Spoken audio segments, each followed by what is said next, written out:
That is the secrets of the milkman. He I doesn't. know. It's Who knew? good pre-show, everybody. Good pre-show. If you're not in the pre-show, maybe we should have pre-show content. I like Patreon or some crap. Yeah, Eventually, Patreon pre-show. Yeah, They can hang out with us before the show. Yeah. Welcome to the Mid-Geek Crisis. We are live. We're live. It's the Christmas episode. It is, all right. Yeah, this will be our first, Third Christmas together? Third Christmas? Is it our third? Second? I don't know. We were up to episode 106. I assume that's at least 2 years. Yeah. 2+ years we're going. Hey, Adam. Hey, Tim. Thanks for jumping on. What's going on? Yeah, another Christmas under the Mid-Geek Crisis. It's nice. It's nice. I've got my the warm glow. You've got like a specialty PlayStation sweater? Yeah, I've got my PlayStation ugly sweater on. What? What, do you not own an ugly sweater? No. All of my sweaters are beautiful. I own an Xbox one. I own a PlayStation one. I own a Mario one. I own a Star Wars one. Your drawers must be just overflowing with themed. No, they're hanging in the closet. You hang up your sweaters? Well, I mean, yeah, they're. Let's roll the credits because that's shocking. What? What? Also, yeah, you're right. It's also Joski's birthday episode, so we got to rock. Yeah. We'll talk about that. It's steal his identity later. Let's roll. Let's roll these credits. Let's roll the beautiful bean footage.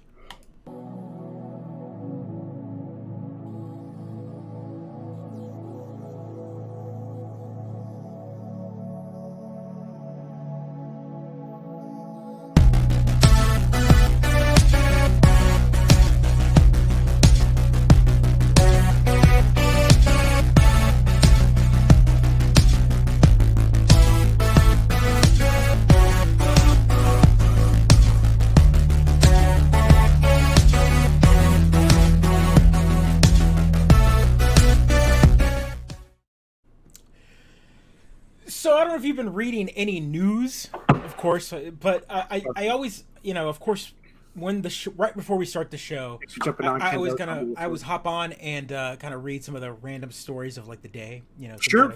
And one that hit Kotaku at 4 p.m., which I thought was absolutely hilarious, and like just the headline alone made me want to. Hey, Rolls.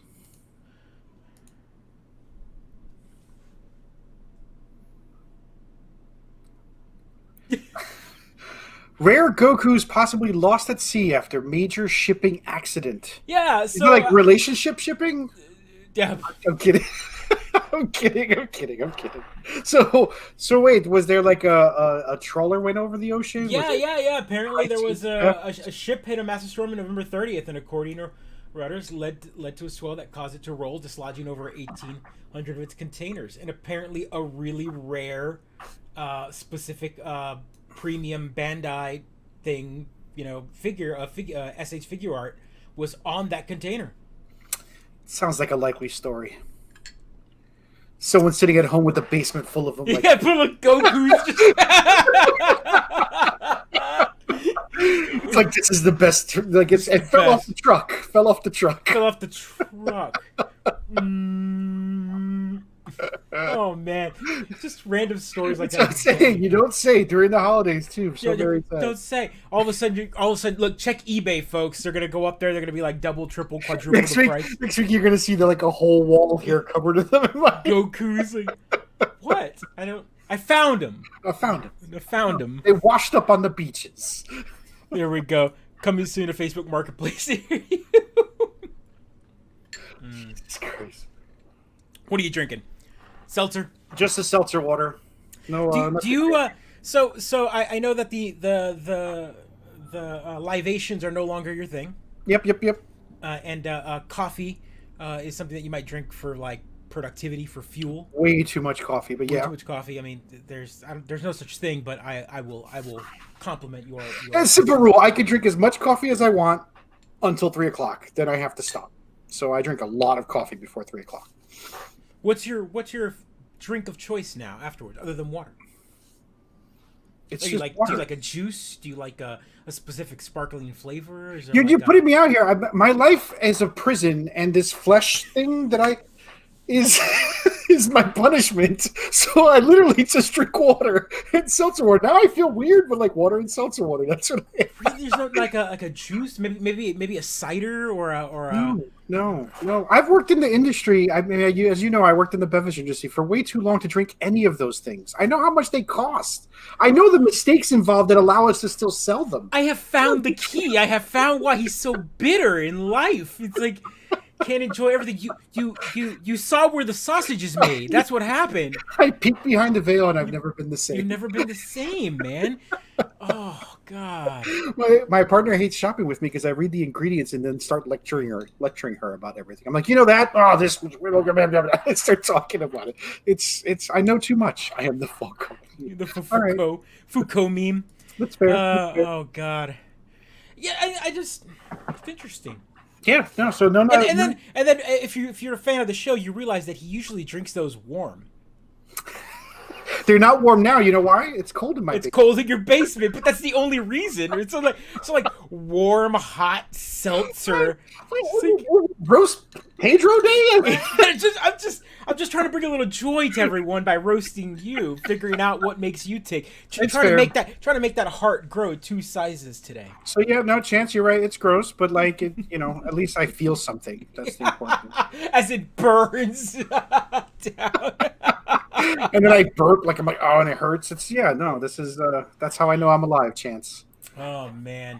A warm natty light. Yes, I was in college. Like I know what a warm natty light is. I know what the day after natty light from a keg tastes like. Not pleasant. So I all I can think about a warm natty light when it comes down to like drinking a warm is like what's gonna happen to your bowels afterwards.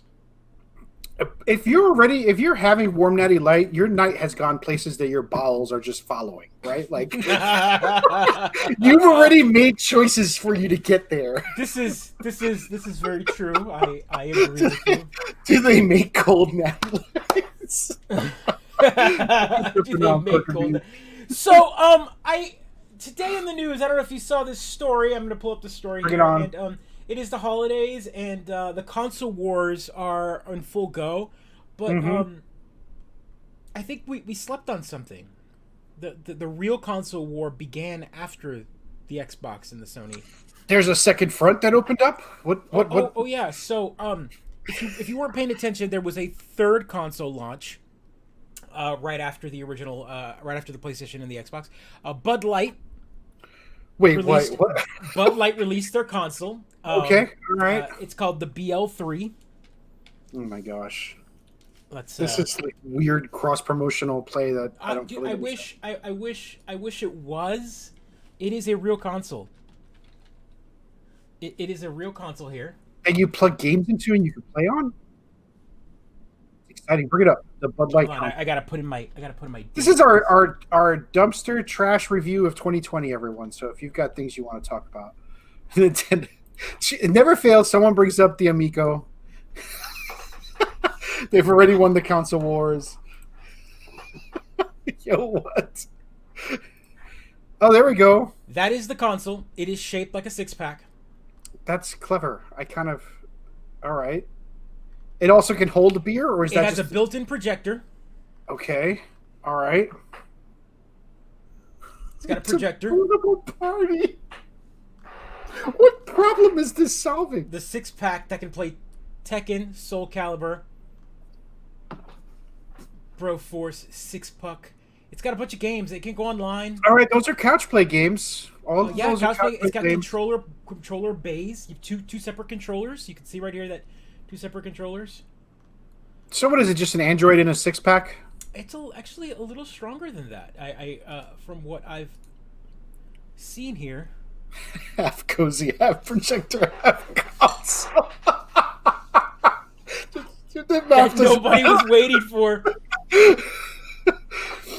So, oh my gosh. That is the Bud Light console, and I was like, oh man, they just like they came out with their own console. I agree. This is incredible. It's already better than the Amico. Look, it's got Tekken 7 on it, which is already better than the entire Amico lineup. So, I mean, there we go. That's that.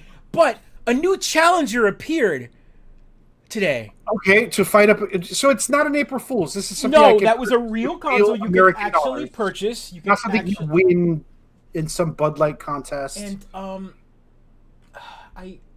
my God, I just can't. KFC has released a console. Is this a thing? Is everyone releasing their own console? Yeah, this is where we are. Marketing has transcended. I'm going to tell you the specs. The items they are marketing. Let's see anymore. if they show you the specs in this, because I will tell you what the specs are. Is that the Colonel forging it in the KFC Forge? What is this advertising campaign?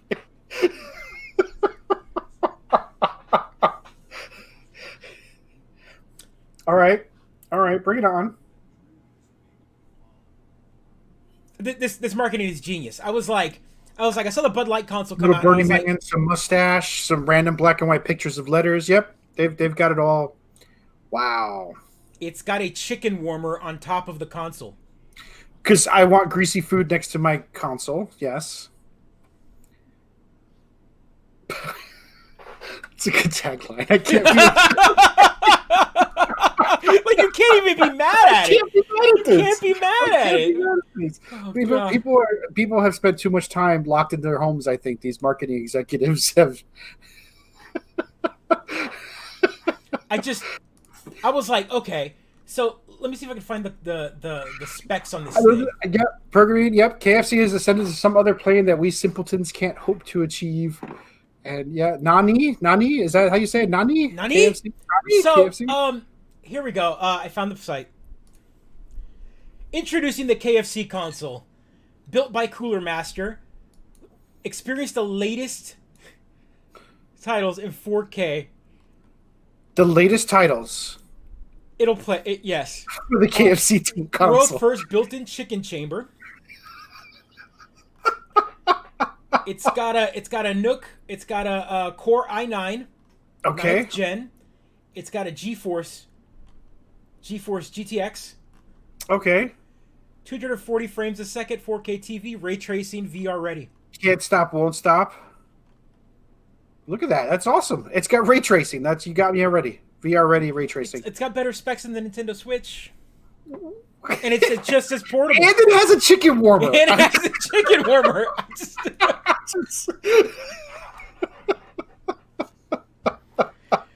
Have to turn on ray tracing for the exactly. Finally, a console that cooks. Finally, a console that can play Cyberpunk 2077 properly. Will it Cyberpunk 2077? It will Cyberpunk 2077 better than all the other consoles. So someone commented up there that the Budweiser, there was only one console made and it sold at auction. Did it? Yeah, either way, I think Bud Light needs to go. Bud Light needs to go. Wait a minute, and then now immediately compete. Beer versus chicken, just like. So here's what I like about it. I like the idea of a projector and a mini console for co-op play combined. Right. You just take it to the park, bring it up, load it up, maybe. I don't know, plug it in somewhere, and rock out a game outside. That's nice. Yeah, that seems kind of cool. But I think I'm Team KFC. I mean, you get tendies. Because you can plug it in and get you're right. You can warm your chicken. You got your tendies. I mean, you really can't beat the chicken bucket. I don't think. I mean, you're gonna get the grease all over everything, though. I feel like you'd warm your chicken once in there and be like, "I've made a horrible mistake." There's something about playing Doom on a. They missed a call on the Nintendo.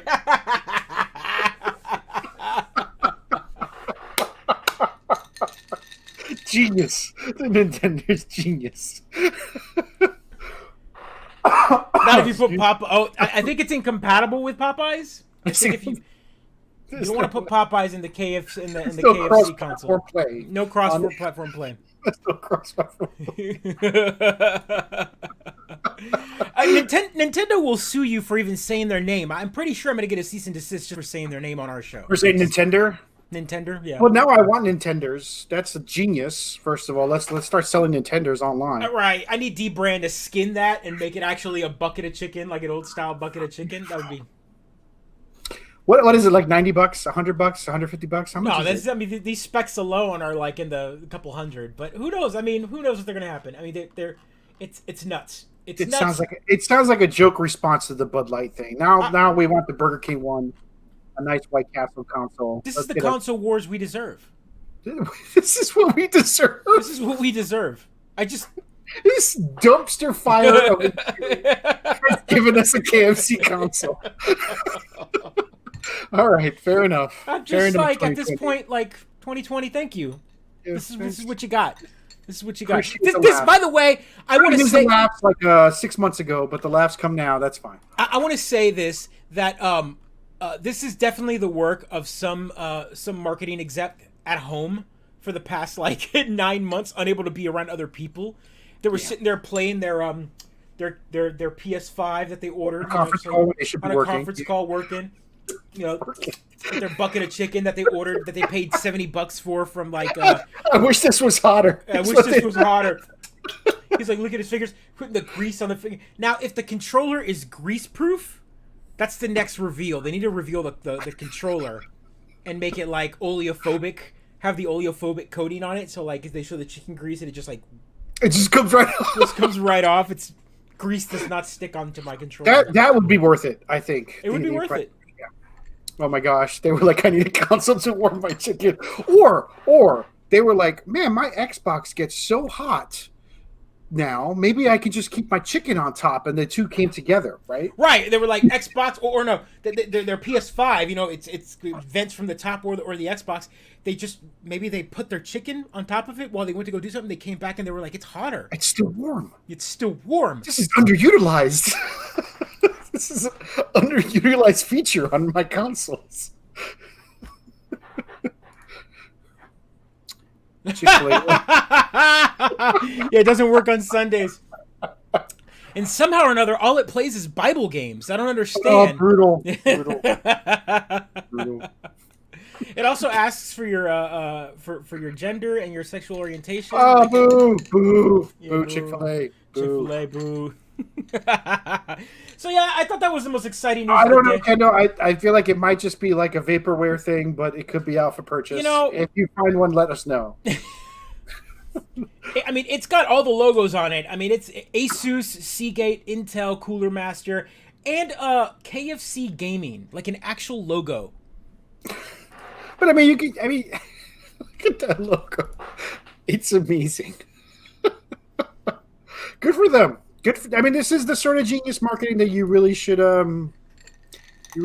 consider. A little cross marketing, get that gamer dollar, get those gamer markets.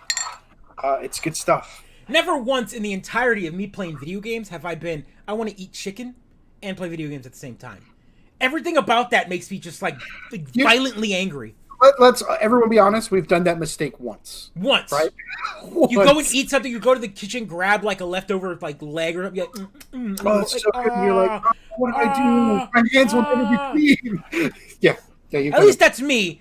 But then again, I also buy used consoles and repair them, and I constantly get people that I know they've had like multiple meals on their console, and I'm like, "What are you doing, you heathens?" I used to host board game nights in the before times, and everyone would always ask, "What do you want to bring over for food?" And I was all like, "Oh, bring whatever you're going to eat, but no wings," because I had that one goon who showed up with wings and got grease all over one of my board games. Right? Like, who does this? Who does this? Who brings grease to a game show? But I did not get to see it. I know that it's all online and you can watch it, and I heard it was way longer than 20 minutes. you thought it was. Yes, it was. Probably felt way longer than you thought it was. Just KFC, man. They were like, let's make a Christmas holiday movie on Lifetime and put out a console. Like, what a weird set of market. Like, I'm telling you, they all work in states like Jersey that just legalize weed now. They're all just like, could we get Mario Lopez in a holiday movie playing the Colonel? What happened? Like, maybe being not in the corporate marketing environment allows them to really like pitch their ideas better, right? Like maybe these ideas would get shot down in a boardroom, but when you're over Skype or Slack, it's hard to say no. Maybe that's it. Yes. I don't know. It's great. It's great that they have the marketing dollars to pull this stuff off. And why the hell not? Because it's got everyone talking. Because now it's all about impressions. It's all about getting people talking about your brand. So, right, good for them. Right. So, this is the holiday show, and we'd like to talk a little bit about. So, first off, let's talk kids. Kids, Let's talk about our kids. What's the plan? I mean, I know with the COVIDs,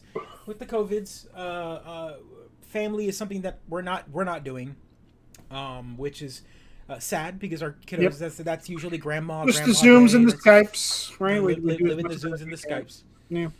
I mean, but what else are you doing? Like, have you tried to plan anything, or maybe gotten something? I know that we talked a little bit about what you got for the kiddo and whatnot. Like, I got the race car thing. We got the two cars right up there. You can actually see them. The red one right there. Yeah. Yep. Two of them right there. She hasn't noticed that they're up there yet. Which is awesome.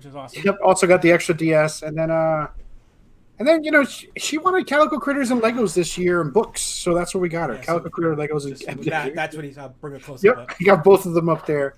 I'm hoping since I'm on vacation as well that we'll build the tracks together down here. Oh yeah. You see cardboard all around. If you get a chance, cardboard. If you get a chance, also grab a stack of the mailing boxes, the USPS mailing boxes. And they make good track material because they've got that gloss, that white gloss on them.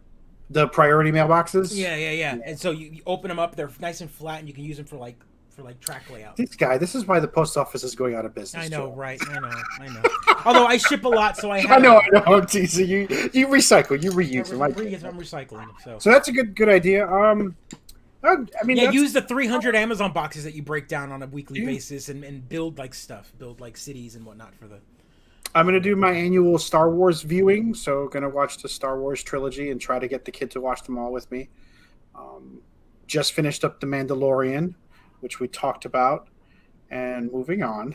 And that's it. What about you? What are you doing? I love that. And moving on. We can talk about that. Was it a fan, huh? What is it a fan? No, I enjoyed it all the way up to the last 5 minutes of it. That is the biggest hot take, folks. By the way, he's. I mean, other people in the chat might agree with you, but I definitely. I find it astounding that people are like, "Give me more Skywalker." You're not sick of Skywalker, America? I'm sick of Skywalker, but that's. I mean, maybe I'm alone in that particular standpoint. Also, CGI Skywalker creeped me out, but otherwise, it was actually better done than Rogue One, I think.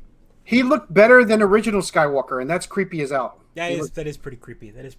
Also, oh my god, that was a lot of spoilers for anyone who hasn't seen it. Please come after me. Look, let's no. There's no more spoilers anymore. You Folks, me, the Mandalorian, it's just.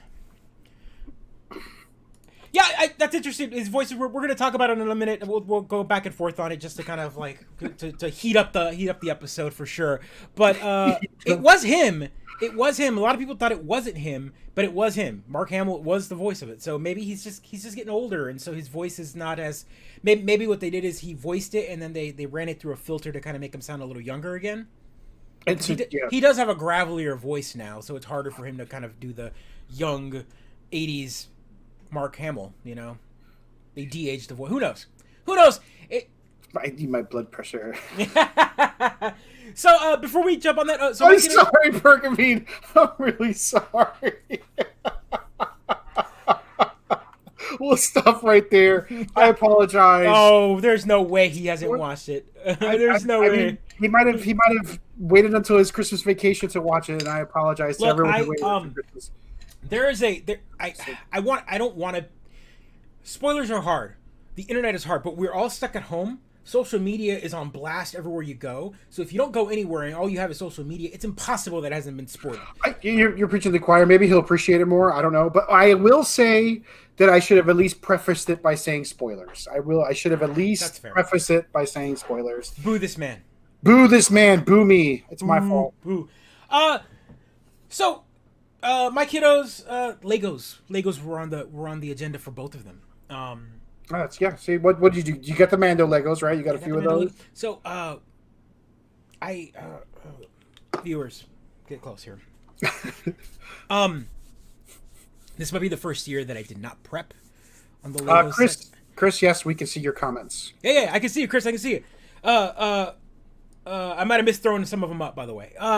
So I'm usually an early buyer. I know what's up, what's the hot take. I know what's the like. Hey, what's the Yeah, you know where the deals are. I know You're where the real, deals are and all that. consumer hound. I was not expecting Legos to be this hard to get this Christmas. I think it has a lot to do with 2020, with COVID, with being at home, maybe kids. Mandalorian is definitely something that is just like drive. Like, I mean, you're competing against fully formed adults buying these Mandalorian Legos and reselling them. First off, there is more than one Mandalorian set, and none of them existed on the shelf. Yeah, you couldn't find any of them. They all got sniped. They're in a warehouse with all the PlayStation 5s. I guess so. Like I've never seen it this bad. Usually through the year, when I do my like random shopping or go to Target or whatever, and I like to walk the toy aisle because there are no more toy stores. My favorite thing used to be going to like a Toys R Us. Spending time and just walking and enjoying it. We don't get that anymore. So now either you walk Walmart or Target. Those are the two big boxes. It used to be like a Christmas thing we do with my parents. We go to the Toys R Us up in Yonkers and we'd enjoy, half a day at Toys R Us just walking around. My mom would take notes and we'd get a few of them. Right. Like I feel like that was a good way to like Christmas shop, right? Like that way they show what the excitement is. I did hear about this and which is going to be interesting because there's like a double take on that, right? Like it's the free market versus like what's the ground like it is a mess. Hey, thanks, 777. Appreciate it. It's up because of Nintendo. Nintendo's was genius. Everybody, that's genius. Thank you so much. Nintendo's. No. Yeah, so the scalping situation is interesting with that because these toys, but like I said, these Mandalorian toys, I wasn't expecting them to be that hard to find. And during the year, I've walked these big stores, and I would walk through the Lego aisle, and I'd just see walls of Lego. Yep. Walls of Lego. And I walked through the Lego aisle recently, bare. It's bought the hell out.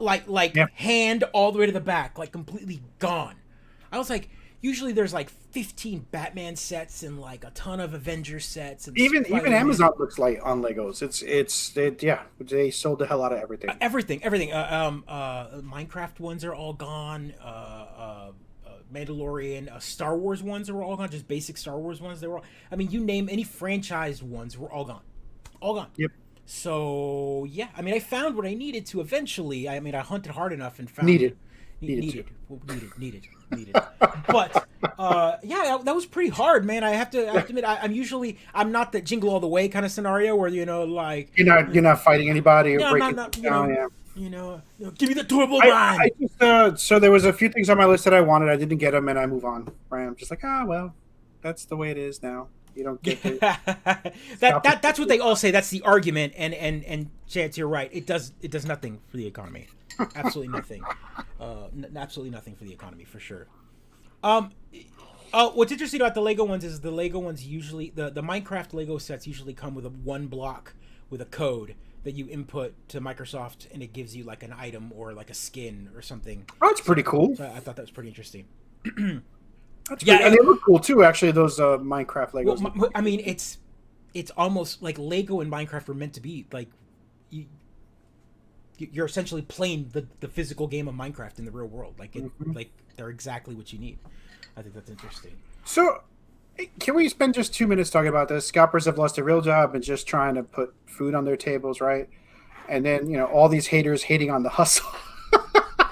That's good parody. That's good parody. I just scalpers made sense back in the day before the internet was the place to buy things, right? Like you could sort of like go to various different shops in your neighborhood or drive out of town and find stores that hadn't gone out of stock yet, bring them back and then sell them for a little bit of a markup. That made sense to me. But now with the like automated bots scalping things and buying them before they even appear at stores, it doesn't feel right? It just doesn't. Right. Like, hey, you beat me to the punch and I want to pay $50 more. That makes sense. Right. So a scalper back in the day, right? And I say back in the day, had to stand in line. They had to do the legwork. Or a reseller, yeah. Right, the Mando sets, you'd go to Target and you'd be like, I'm going to buy these three. You knew when they were going to drop. Yeah. You would be there right at 6:00 in the morning or whatever at the Target. You'd walk in. You'd go, hey, where is it? They'd be like, oh, we haven't put it on the shelf. You'd go and ask for it. You'd buy one or two, the limit that it would, the physical hard limit that they let you buy, and then you'd walk out and you'd have two, and then you'd walk out and then you'd maybe mark it up. Yeah. Same thing. if we had no internet access and you had to buy the consoles in store like PS5 or Xbox, GameStop, Best Buy, they all had physical amounts. You could only buy one. Like GameStop had it to where it was per address. So when I went to go pre-order mine at the physical GameStop, this is old school stories because I didn't actually do this. But I walked into my GameStop because I knew the madness that was going to happen. So I walked in the moment the announcement happened, and there was a pair of brothers that had walked in. They're like, "Hey, we want to get two," and they're like, "We can't. The system won't even let us make another pre-order to the same address. It's It's one per household. Not even one. That's a weird limitation. There, it is a weird limitation, but I can see where the system would be like, you can't ship more than one under different names. Sure. So all of these things are there, right? And I get it. But there was a hustle, right? You had to physically be there or stand in line on launch day. The consoles, almost every store had little to none in stock on day one. It was all digital online, and then just like you said, if all you're gonna do is the hustle of scalping is to find someone that coded a bot, or code your own bot, which congratulations, congratulations, you did it. You exploited the online system, and then you order. And I mean, I've seen people with like walls of PS5. Yep. I'm like, at that point, you're no longer scalping one or two that you've managed to get in brick and mortar that you worked hard to get. You literally sat on your ass and clicked a button and then exploited it. And all you had to do was have the capital. So all you did, you had the cash to buy it all. Credit card, right? You throw it all on a credit card. You're hoping to make it back. And then also, since it's the holidays, everything is extended to return till January 31st. So a lot of these guys, they're trying to sell it at $1,500, even more. And so right now, the idea is if you want to buy one from a scalper, wait till right before the end of January where they can't return it to get their $500 back. Because they'll turn it back, yeah. So because eventually they're going to drop and try to... Scalping is a regional. You could disrupt supply chains for people all across your trust area. Your whole area can be disrupted by these scalpers. Yeah, because you're shipping in, right? Tri-state area, yep. And then call me strange, Rolls, I'm with you. It would drive me crazy to pay more than list price for a PS5, but I'd gladly pay... Well, a World Series ticket is a one-time thing, right? That's where scalpers come in at a different level, right? I mean, it's a one-time experience that will never happen again. While PlayStation 5s, they'll keep coming out. So these folks are short-term. Right. The market will continue to produce. It's not like Sony didn't produce them. They're going to continue to produce them. It's their new generational console. You're going to be able to get one on the shelf by February.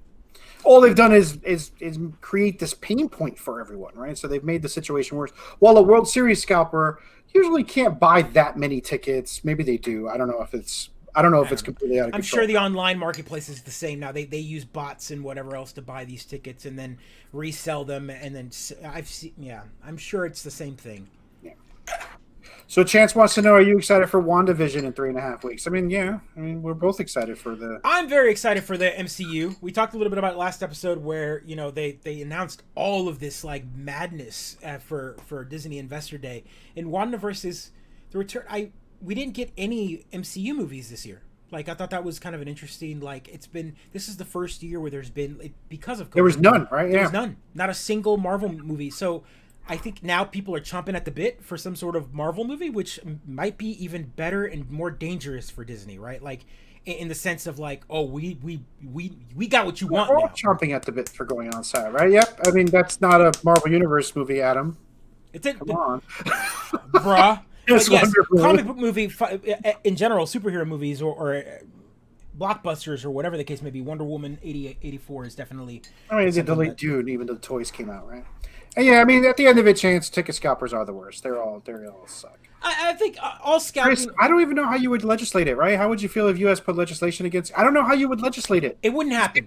It'll just wind up being a black market, right? They still would scalp. They would find a way to scalp. They would find a way to scalp. Not only that, legislation... It's already illegal outside most venues, right? But we all know most of the big... Legislation is done by senators. Senators are done by regional senators. Senator of this state, that state. When you've got big, powerful senators in California and Texas and Kentucky and all that, where distribution centers exist, I mean, Kentucky is literally the hub for FedEx.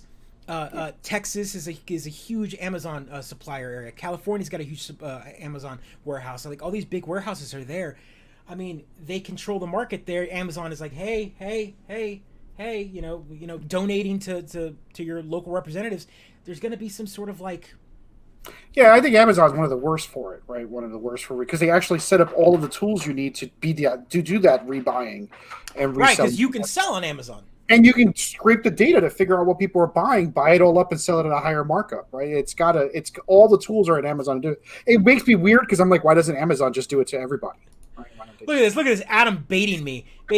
I am a DC guy, so I love Marvel. I love DC. I love them both, and this year makes me love them equally because I've gotten very little of both of them. The distance makes the heart grow fonder. Distance makes the heart grow fonder for sure.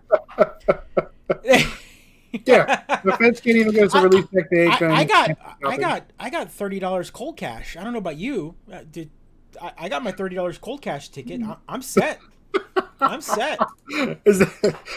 And I got $35 Hot Topic bucks. So like. There you go. You're ready to go. I got a free Frosty. Says dude. All about.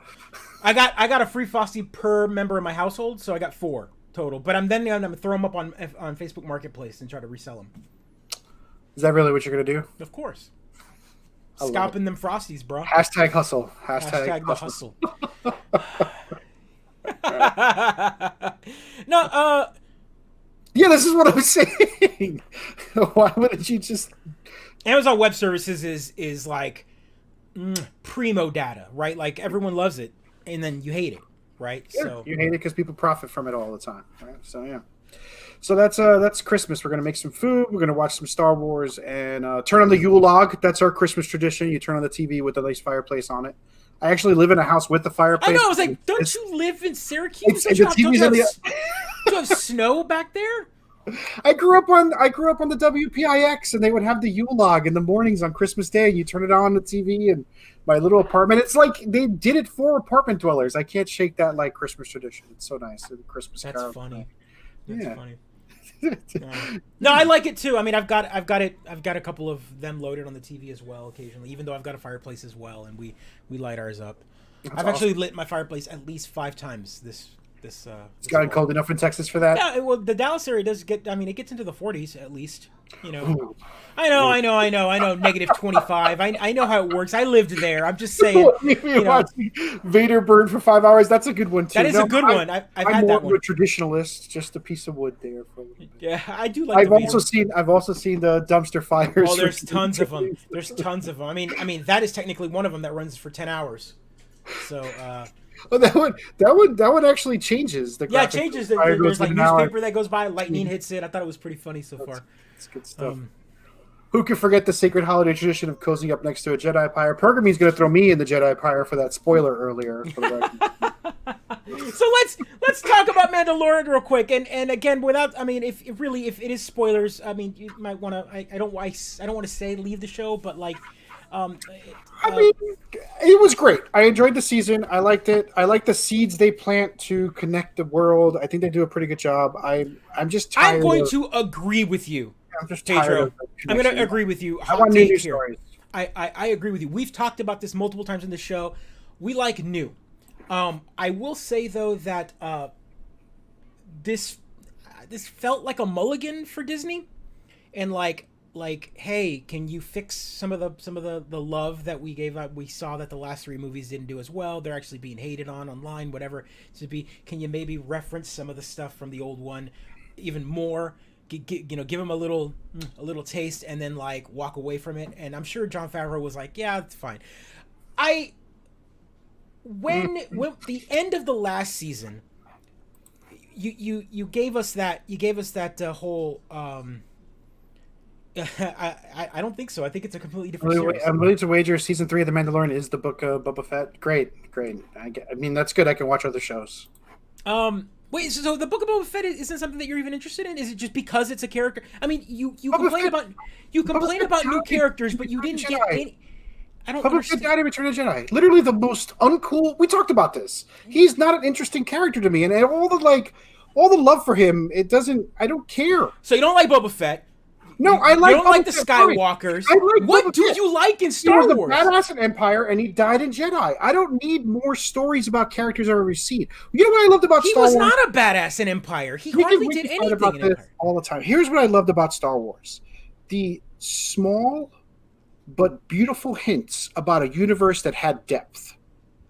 I could fill all that in my head, right? Darth Vader force choking someone in a meeting after he told the fake religion. I don't need every bit. Like, I don't need midichlorians for every single character. I don't need that much detail. I just need taste. I need tasty bits so my imagination can go wild. And I think often what they do is they rope themselves into giving all of the bits, and then there's nothing for me to enjoy. There's no great. I've gotten a Star Wars lecture. I haven't gotten a moment to enjoy it and imagine the world.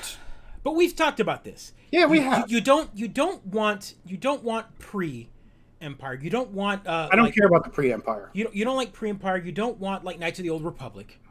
Yeah, I don't really care about it. So you don't want that. I don't need a screen full of lightsabers. I really don't. You don't like the Clone Wars. Boring. I feel like you yourself, while you want new stuff, really like a sliver of time of Star Wars. Yeah, But it is a vast timeline. I like this Star Wars built on 1960s Westerns and Japanese cinema. That's the Star Wars I enjoy. All the other Star Wars other people can enjoy, but the Star Wars I enjoy, and Mando's given me a lot of that. And I think we're going to get a lot of that in the Book of Boba Fett, too. But Boba Fett's such a... Why? I could have gotten it with the Book of any other bounty hunter. But look, here's... Fair enough. I like Star Wars. I know, right, Dan. I agree. Star Wars. Look, Pedro. I think you're not giving it a shot. I think you have to open up a little bit here. Boba Fett might be a character that you don't like or whatever. He died. We got nothing. We know nothing of the character. Okay, we know nothing. Hot take here. We know nothing of the character, even though everyone else has written their own fanfic about There's been books. There's been books. Whatever. Throw all that away. None of that counts, right? Except for all the nerds who want it to count and are going to be fighting about it online. Let them fight. Let them fight. What is this, Godzilla? Just let them fight. Another show about Boba Fett is like re-electing Mitch fucking McConnell. That is my hot take. Oh, Give me come more on! Shit over and over. But we've never had any of it. All of it has been fanfic. It's all been written. It's all people's canon, right? That's fine. So now we get a character, right, that has no actual backstory written. None of it. All we know is in the prequels, he is like the legitimate one clone son of Jango, right? Which I didn't need to know. Right. But that's prequel, right? We can't. That's sins of the father, right? That's George Lucas. He wrote it. Whatever. Okay, but that's all we knew. So that was like, oh, fine, we got that. Then, if we want to go timeline wise, next time we see him as Empire, he literally stands there. Yep. He doesn't do crap. He stands in the background. No disintegrations. Right. And then the next time we see him is Return of the Jedi. By then his figure has been sold to tons of kids in the 80s and late 70s. Sure. Oh my God! The rocket in the back. Boba Fett. You know, all we knew about Boba Fett was the back of the placard, the writing at the store. He's a bounty hunter that works for Jabba the Hutt or whatever. Yep. And we all loved him because we could fill in the blanks. Right? Now they're filling in the blanks, and that's boring. But the thing is, then there's this kid that's like, man, I wish we had more of Boba Fett. Why? Because he's a character that looked really cool, written in like 3 lines of text. Sure. So now 25 years later. 40 years later, bruh, they brought him in. All right? They brought him in. He exists in this universe, and they brought him in. Now we're going to get some sort of like, I don't need redemption. He's kind of a badass, and now we get to legitimize that badass freaking marketing. He's constantly shown as the badass. People wear the costume, the logo, but there's nothing actually written that shows he's a badass. He's actually kind of a lame-ass character. I know. He fucking gets touched by Luke accidentally, and he falls into the Sarlacc pit. Touched by Han Solo, actually. Have Solo. You seen the movies? Yeah, right. So he kicks him, and he fucking shoots him with the blaster, and zooms off. It's lame. Give me a different bounty hunter in the Star Wars universe. What's going to be awesome is that he is a bounty hunter, right? He's part of the guild. He's a bounty hunter, and he's actually one that's like he worked for the Empire for a while. So with that, we've already got Fennec working with him. So that's one bounty hunter we know nothing about. She's pretty cool. But we did have a character. Everyone knew the name. Everyone read the placard. She's technically just as famous as Boba, except she didn't actually have any screen time. I had no idea who she was until Mandalorian. But people had the figure of her. People talked to her. Everyone knew Fennec before, just as much. The geeks. So not the geeks, the collectors. I get it. Right. So now now we're dedicating a whole show around bounty hunters. right? So now we get to see more characters, more of these seedy characters. The Outer Rim. They could have done this without Boba Fett. Is all my argument is saying. They could have done it without the old guy. You get one tie to the rest of the universe. That the tie is Star Wars. Everyone knows that tie. And Boba Fett is one of the ties for that universe. You're out of your mind. Ludicrous. What, do you want him to CGI Han Solo now? Because he's a bounty hunter. He's a smuggler. Well, I mean, smuggler. He's that would probably. What's the difference? Hey, buddy, have you seen the movies? I just want to set a baseline here. He's a smuggler. He'll take whatever job. Everyone's gonna get what they want, and it's gonna be great, and I'm sure it's gonna be awesome. And I'll watch it. I would rather watch something new in the Star Wars universe. That's all I'm saying. We all knew we were gonna get a tie to Luke. It was gonna happen. The tie to Luke was established at the end of the first season when they said, "Find a goddamn Jedi." And at that point, you were like, let's see here. This takes place post-return. The only Jedi we technically know in canon, outside of the ones written in the cartoons, was Luke. Luke was the only one out there. Leia, you jackass. Well, Osaka, Ezra, there's bunches. But whoa. Leia was only established as a Jedi in the new trilogy that no one likes anymore. Right, but you watched Return of the Jedi as a kid, and you're like, "Oh, he got trained She can be trained. She can be. She's too old to train. You learned all. Yeah, she's not too old to. I'm just saying, like, you can't pick and choose what you want and don't want. You don't like Star Wars. Love it, Dan. I love it. Get him. Get him. I'm always the one that gets. Have you been watching Star Trek Discovery? No, I have not, because it's behind the CBS paywall, and I haven't pirated it yet. Yeah. So. I will say that CBS needs to go away. It's the one extra channel that I'm like, what do you got? You got Star Wars Discovery. You release it once a year. Star Trek Discovery. Star Trek. I'm sorry, we're on the Star kick right now. Look, God damn it. God damn it! I've been drinking all day. I've been drinking coffee all goddamn day. No, seriously. Star Trek Discovery. I've seen none of it. I've seen 3 episodes of Picard. I love Star Trek. I haven't jumped in. It's gonna take a dive. And the wife likes Star Trek, actually, and we watched a few episodes of Picard and she liked it, so I'm interested in jumping in. I just haven't done it. The Lower Decks I heard is pretty good too. It's animated, it's funny, it's I haven't watched any of the new Star Trek. The last Star Trek I watched was gosh, I can't even remember. What's it called? Archer? The one with Archer? Is that the one with Archer? Isn't it Captain Archer? Isn't that his name with the new Enterprise? Wasn't that the last series? Enterprise. Was he Captain Archer? Was he Captain Enterprise? Archer? It was Enterprise. That's it. Thank you, Dan. Thank you. I thought I had a better name than Enterprise, but yeah, that's it. That's the last full season shows. I watched them all the way through. But I haven't. Star Trek, I feel like, is there, but it's only appreciated by the fan. I saw the movies. Yes, but if you know anything about me, is that I don't watch anything when it actually airs. Dan, I watched it probably in 2010. You're newer to the show, but he's literally stuck in 2007, give or take. 7 or 8. I'm listening to music that released in 2012. I'm like, wow, this is awesome. This really bops. Good. I'm like, they died. They died in a car wreck. Like, I don't know. Like, what? I also watched the movies. I also watched all 3 of the films. The Abrams. One of the Chris's, the Captain. The rewrite. I'm not a Star Trek. I will say this: reigniting my love of Star Trek. My favorite thing about the Star Trek, Star Wars fan war, because you can only love one or the other, has been the fact that I really like the Star Trek communities a lot more than the Star Wars communities. I don't know. So something about a series about like a very socialist future, about like creating a utopian. Literally, money's gone because we solved the energy crisis. We solved the energy crisis and we moved on. And all of a sudden, I love it when there's like the rando, like ultra conservative that wants to like make a point about Star Trek, and they're like, "Why would you do this? Why would you do this?" No, I'm sorry. I got distracted by Chance, who just a moment ago said, "I'm not a Star Trek fan." And then said, I like the J.J. Abrams films. They were good. And I can't help but think to myself, oh, yeah, because they weren't written for Star Trek fans. But they weren't. They were. I mean, they you know what's the best Star Trek movie? The best Star Trek movie is which one? Phantom Menace. It was all a trade dispute. It was totally an episode of freaking Star Trek. Beginning, it's true. It's true. It was. It's like Guardians of the Galaxy was one of the best Star Wars movies to ever come out. Yeah, no, you're totally right. Yeah. Oh god, it's like every time I'm like, it's a trade dispute movie. I'm like, what? Oh god, and we had a silly character who gets like, and then he get a good one-shot kill. He's a red shirt, I don't know. Wow, that's good.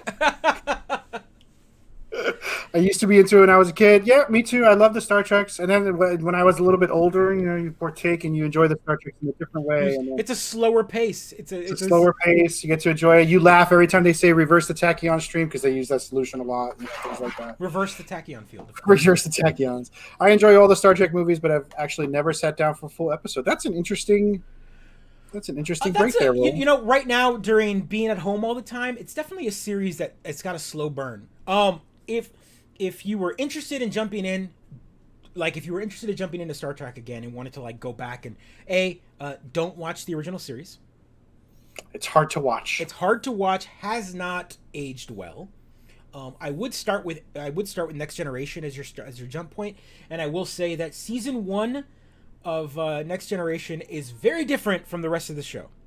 Season one's very different. Season one's very different. Picard is like meaner. He's kind of ornery. He's more distant, not quite in the role yet. Not quite in the role yet. It's kind of distinctly making himself different from Kirk. You got to remember, right? This is just the reboot.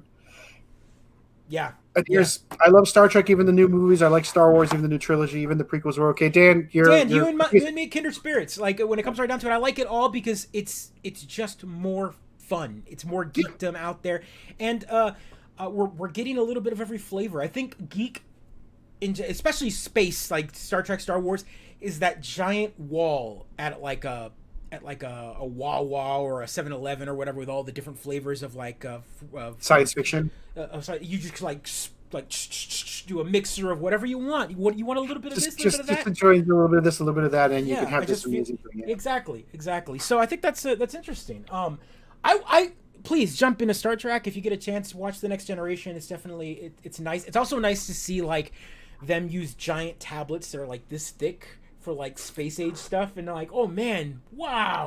My favorite is when they're working late and they have 7 tablets and they like pick one up to study and then pick up another, and I'm like do you even multitask, bro? It seems weird to me, but I like the way you work. Dan Camp with the don't watch Voyager. Do watch Voyager. I think it's actually a really good Star Trek.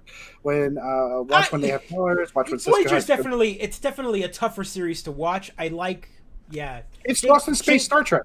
Yeah, Janeway is interesting. Paris is the worst. I will give you that. Tom Paris is the worst character in all of Star Trekdom, except for maybe Wesley. But I don't want to pick on Will Wheaton's character. Shut up, Wesley. I don't want to bring that back.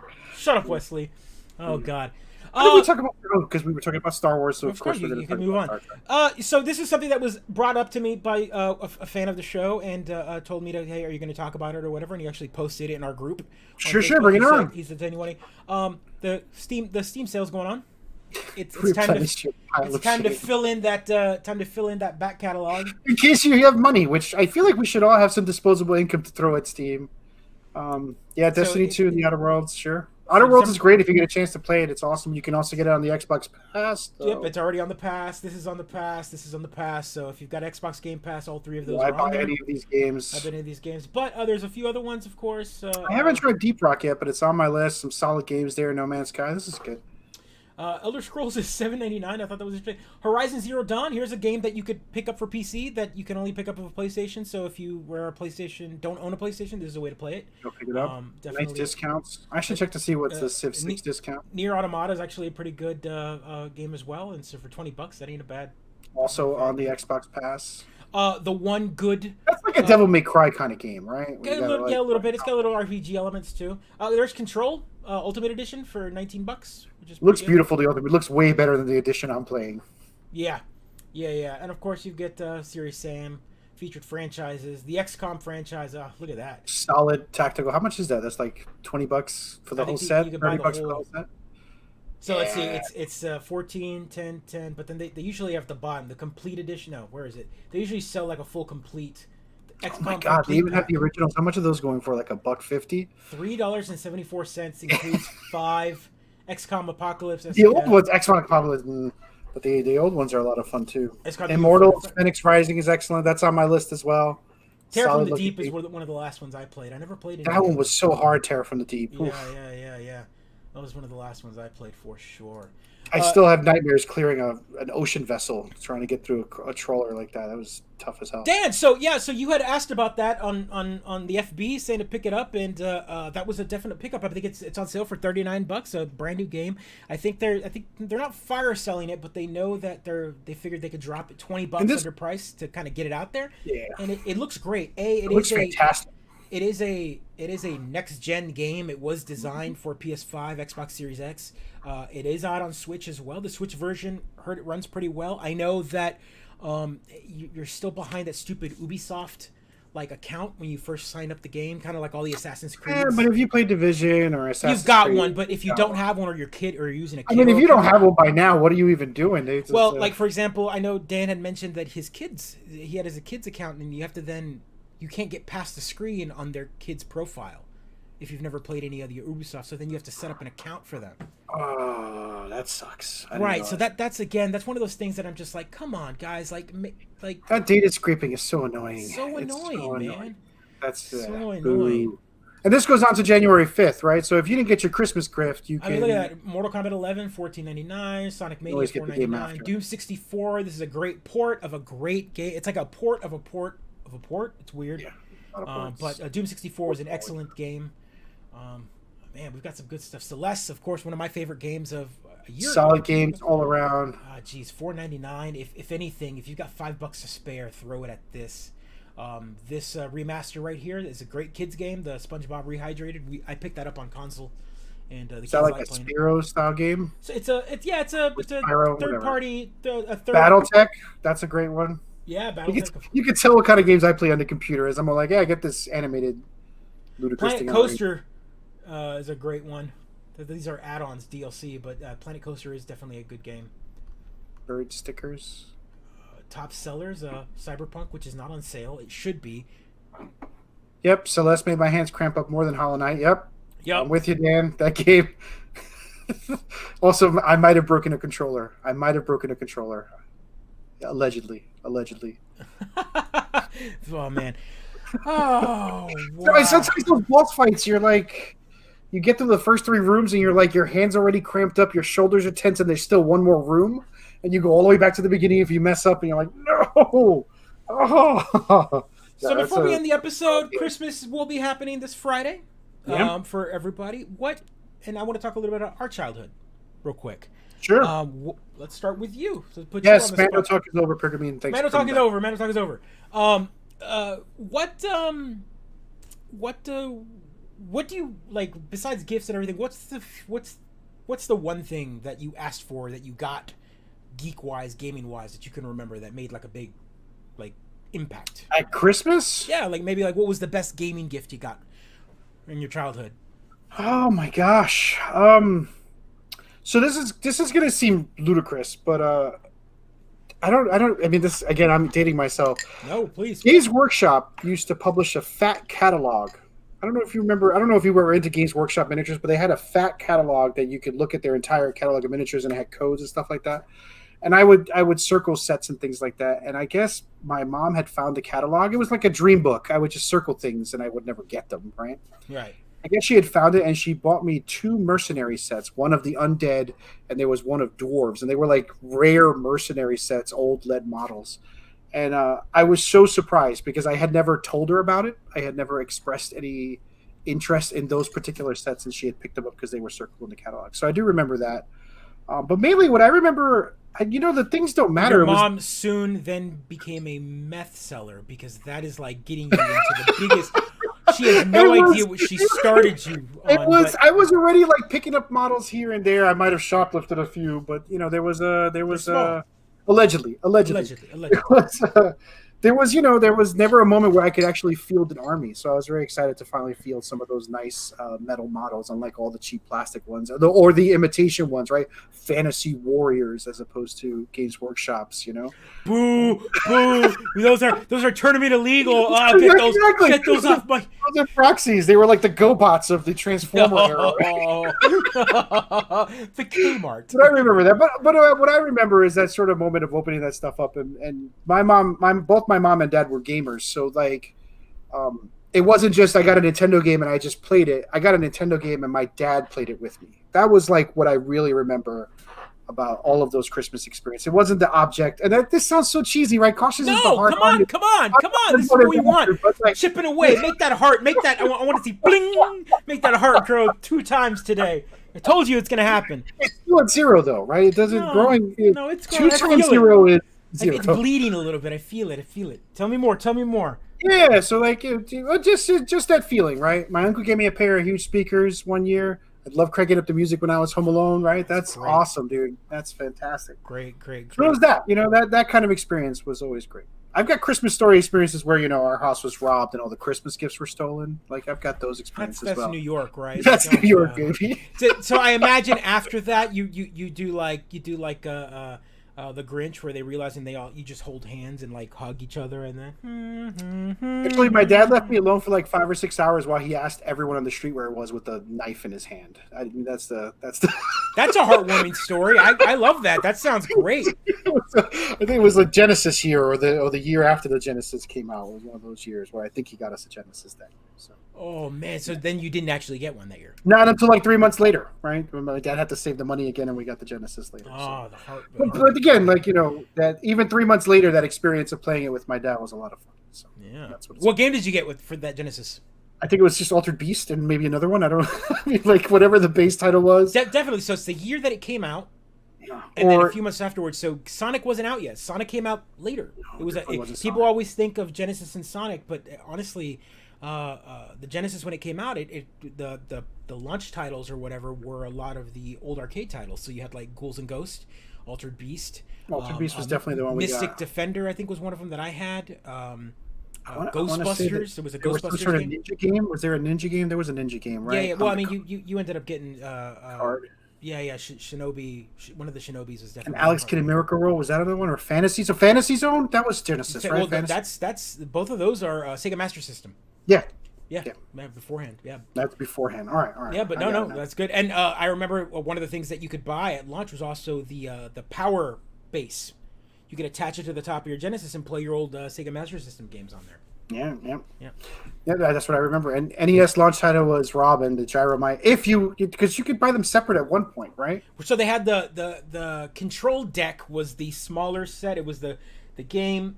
It was the system, the game, and then like Mario. But then there was like the entire the bigger pack, which was the NES, and then Rob the Robot with Gyromite. It was like the big pack, and that was like the dream purchase. Yeah, that was the kid down the block for us. Kid down the block. You're like, what?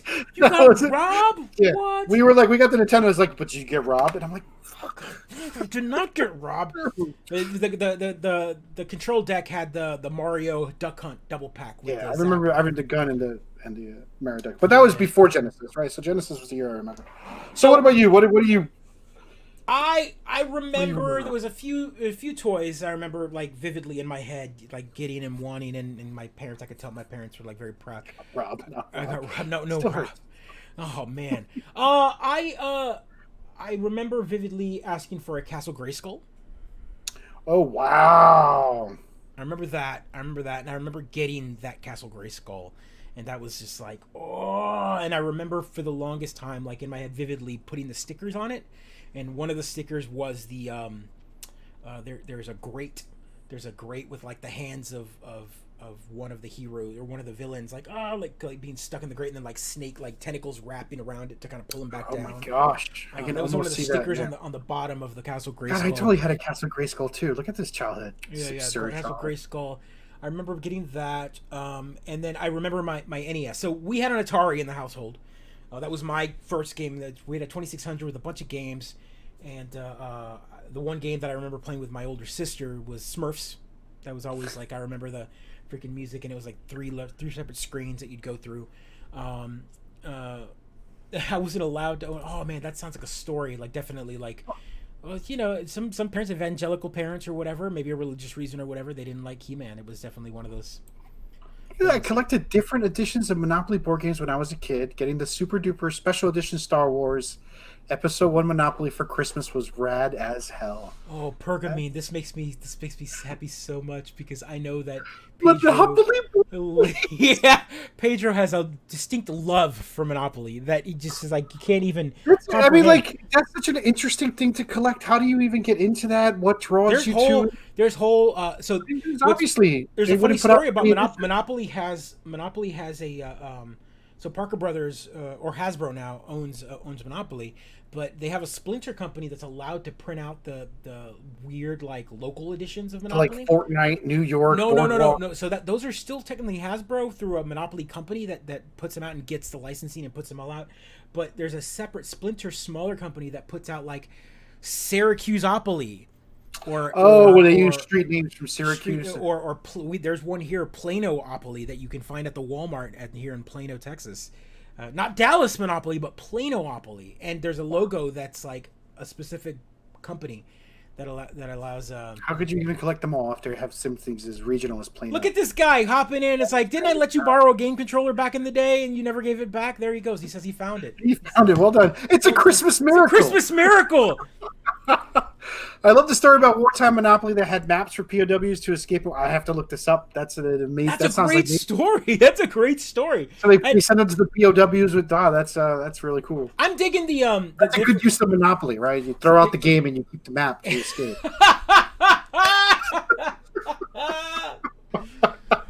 Pedro's a big fan of Monopoly. He's also a big fan of the house rules. Send me Monopoly with house rules. House rules is his favorite way to play the game. Free parking he loves the minutia of the pre-parking rules. Every house as if Monopoly wasn't long enough already. Let's add rules to make it even longer.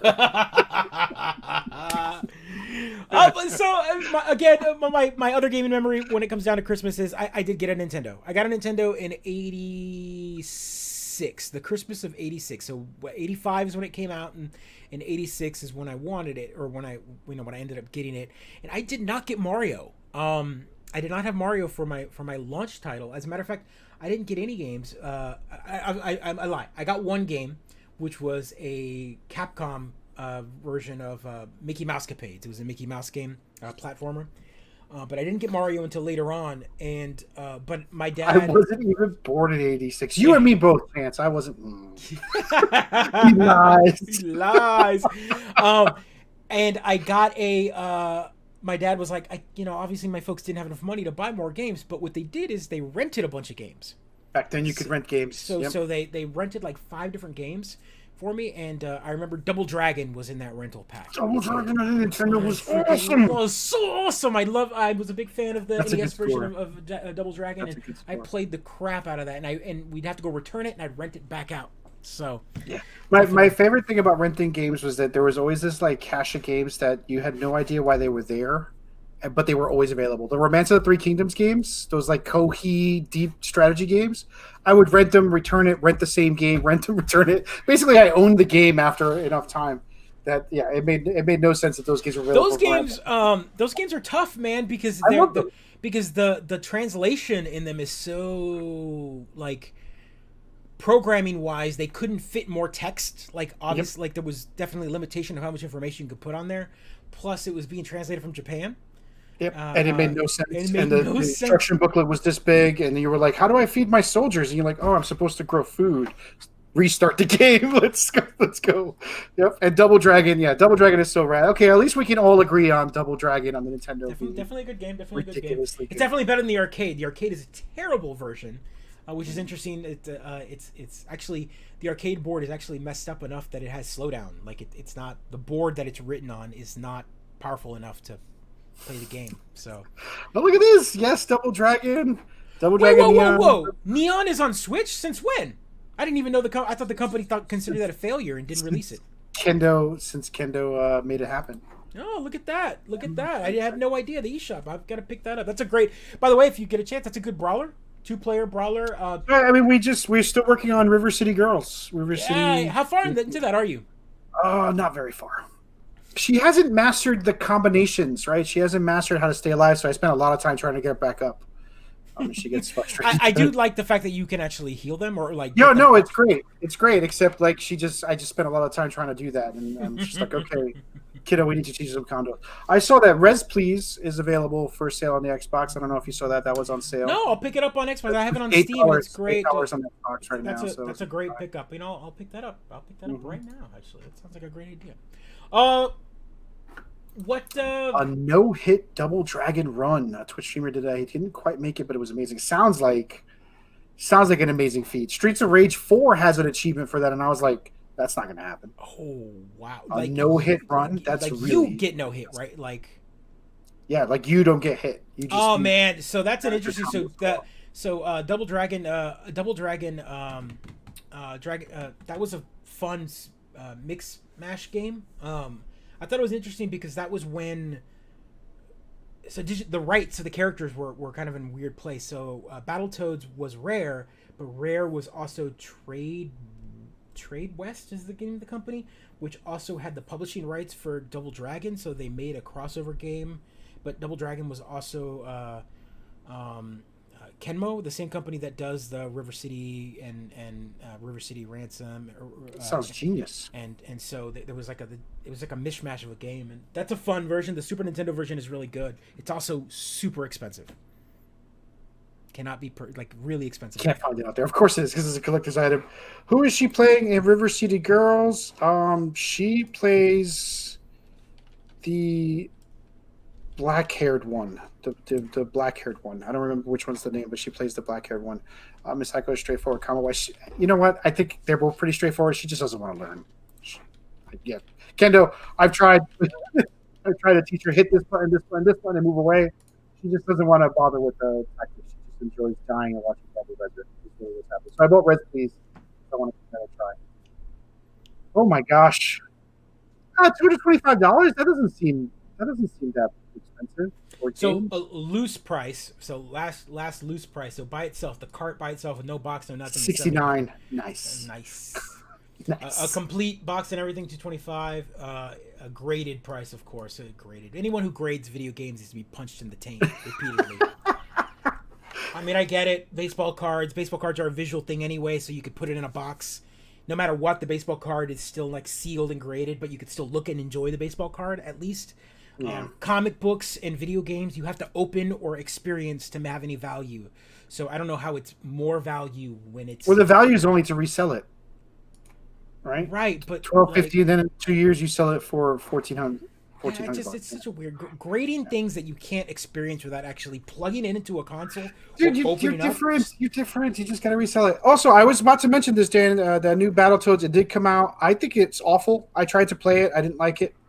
It definitely is very cartoony. It looks fun. It's not. It just didn't.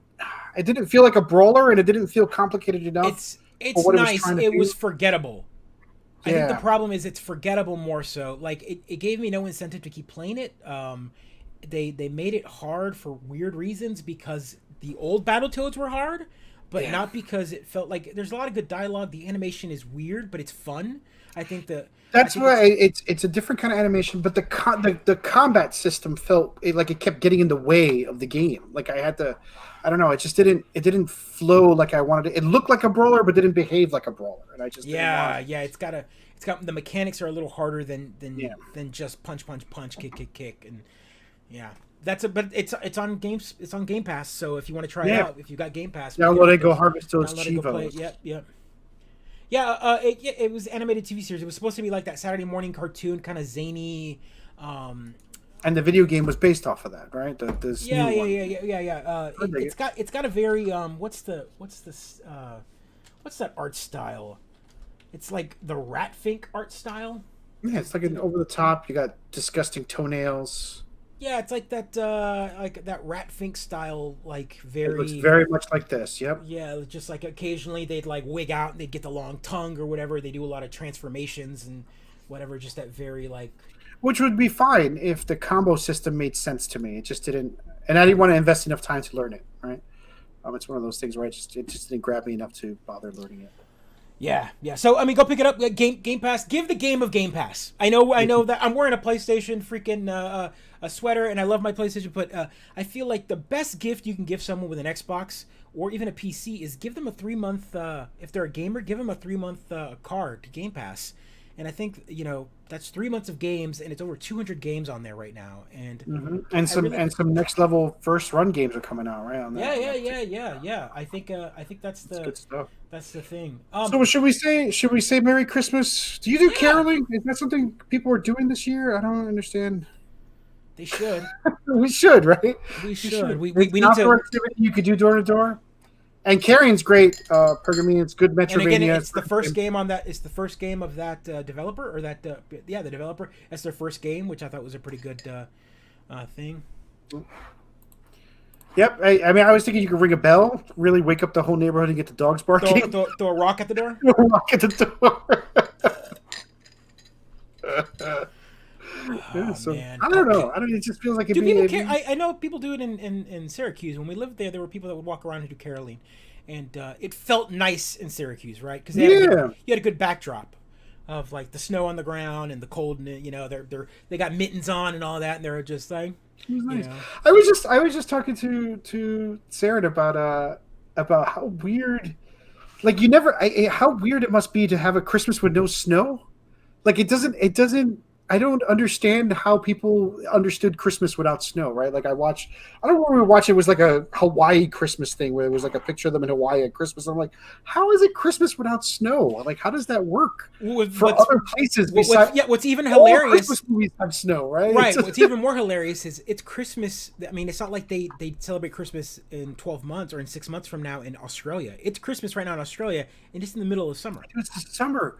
Yeah, no, Chance, you're right. Like, welcome to Texas. And I know, obviously there are places in the world where it does not snow. It just seems so, like, weird to me because so many movies and Christmas moments require a pine tree and snow. You as a New Yorker, you guys really hold a monopoly on Christmas. Yeah, we do.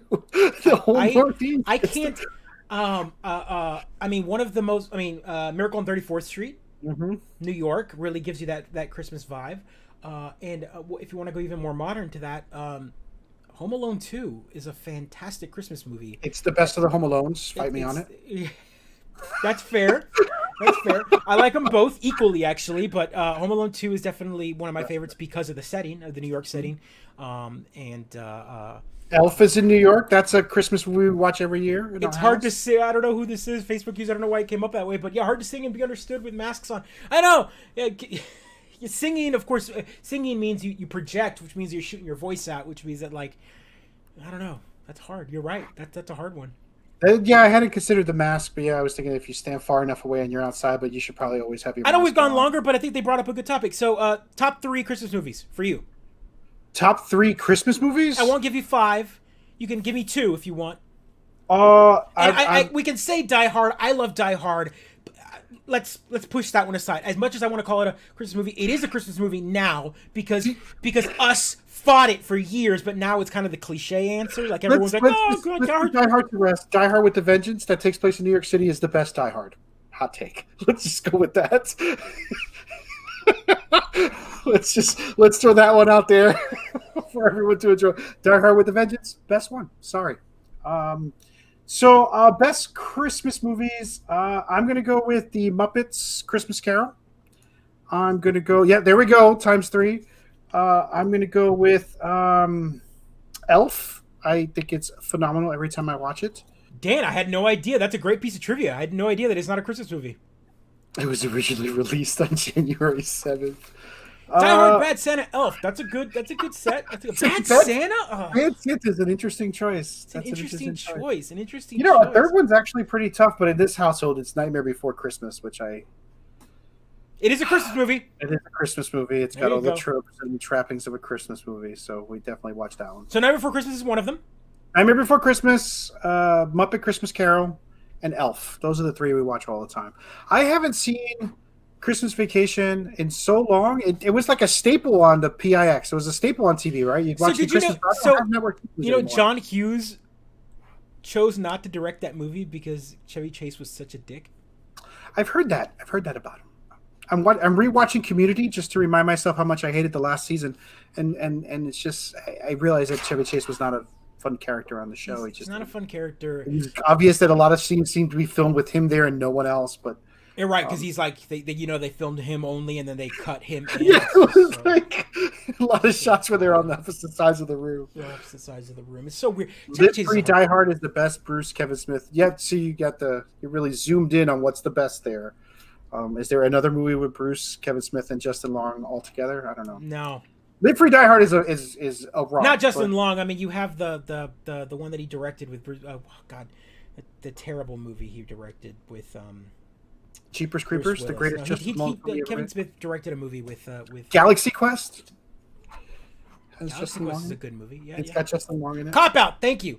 There you go. Yeah, well done, Shane. Yeah, it's his most hated movie, his most hated directing role. There's a long story. I know one of yours is definitely Jingle All the Way. Jingle All the Way. Yeah. You know that one. Jingle All the Way is definitely Muppet Christmas Carol is going to be on there as my top. And if it's not on your list is invalid. Yeah, I think so. Muppet Christmas Carol is not on your list. Your list is invalid. Throw out the rest of your list. Don't even bother reading. I mean, even though someone put, Bad Santa, God, that's a tough one. Like that's definitely a choice for sure. That list is saying something about you, right? That's but we love you. We love you. But this is definitely saying something about you. Oh yeah. I want that to be a movie on its own for sure. I'm trying to think of my third one. There's a lot of good Christmas movies. Man.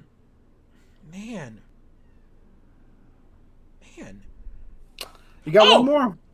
You know what? I'm gonna be weird about this one. Insert. I'm gonna insert any of the first 3 Harry Potters. Are those Christmas movies? Yeah, they all take place within the school year, but they always have that Christmas scene. That's right? Like they always do. Like they do the trip into the. They're always like they all wear the winter robes. And they've got the choir singing the I have a super confession to make. I haven't seen a single one of the Harry Potter films. Really? Not a single one.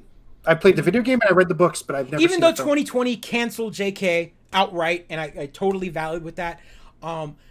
We've talked about this on the show as well about making a lot of geek things that we have to cancel because of things we need to take back. I think the Harry Potter community as a whole has made it more than what JK has done.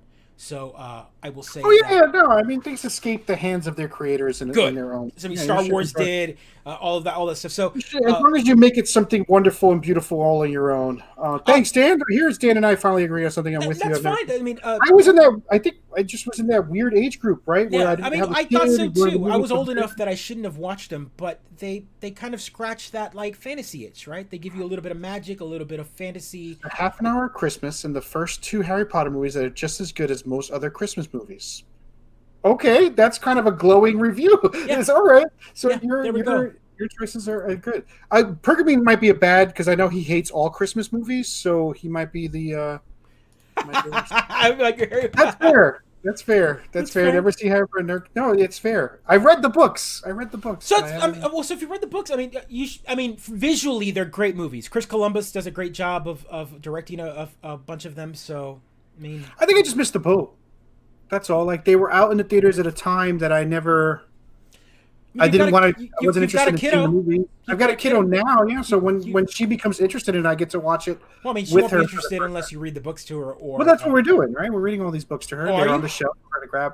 Well, we are not reading those right now. It's Wings of Fire or Bust. That's what we read a lot of. Wings of Fire over and over again. Good series. Dragons. There's also graphic novels, which we catching her reading them all the time. So it's good stuff. Pergamene is Scrooge. I love it. Plenty of Doctor Who Christmas specials. Yeah. Number 4 is an interesting one because I do like Scrooged is one of my favorite Christmas. I was going to mention that it might be an honorable mention, Scrooge, but I didn't want to put another New York one. Christmas New York. It is New York. A fantastic Christmas movie. It is a fantastic, and it's Bill Murray, which is infinitely better than Chevy Chase. I mean, if you take a movie and you put it in New York, it's just better, objectively better. That's why Ghostbusters are so good too. Right. That's why they named it Rumble in the Bronx and not Rumble in Dallas, even though it didn't at all take place in the Bronx. It was anywhere. I don't think they even Toronto, Rumble in Toronto, Rumble in the mountains. It's still bitter about it. Oh God, love it, love it. On that note, folks, we will end this really long Christmas episode, but we love talking about it. It's nostalgia. Also, I love talking to all of you, and I want to say it's been a wonderful year. All of you tuning in, all the new folks, all the old folks. Yep. Next week will be our year-end wrap-up. We'll talk a little bit about our, maybe more lists, more talking about what happened. We are getting together next week? All right, let's do it. We'll see. December 29th, let's do it. Yeah, it's fine. Right. We'll figure it out. I saw Scrooge in the theater when it was released. Well done, Facebook user. Is that Chris Martin? Is that Tim? Who is that? I don't know. I don't know who that is. I don't know why their name isn't coming up. That's weird. There we go. Pergamene, sing us out. Thanks, everyone. Happy holidays. Yeah, happy holidays. Merry Christmas. Have a safe and wonderful holiday. Enjoy the time you have with your family and friends as best as you can, as safe as you can. Yep, stay safe. If you are going to travel with family members, stay at home afterwards. Let's not be a spreader, that sort of thing. Also, the pro tip, right? Make sure to plug in all your electronic devices the night before your kids open them. Make sure they're all set up with usernames and user accounts so they can play new consoles. Run the updates, run the patches, download all of that before the servers crash. They always do, folks. That's a great tip. Love that one. Gamer tip. Guys, ladies and gentlemen, episode 106 is in the can. Take care, everyone. Let's roll this one out. And we'll get that one going. We should save that for the dumpster fire, right? The end of 2020. End of 2020. Take care. Thanks, folks.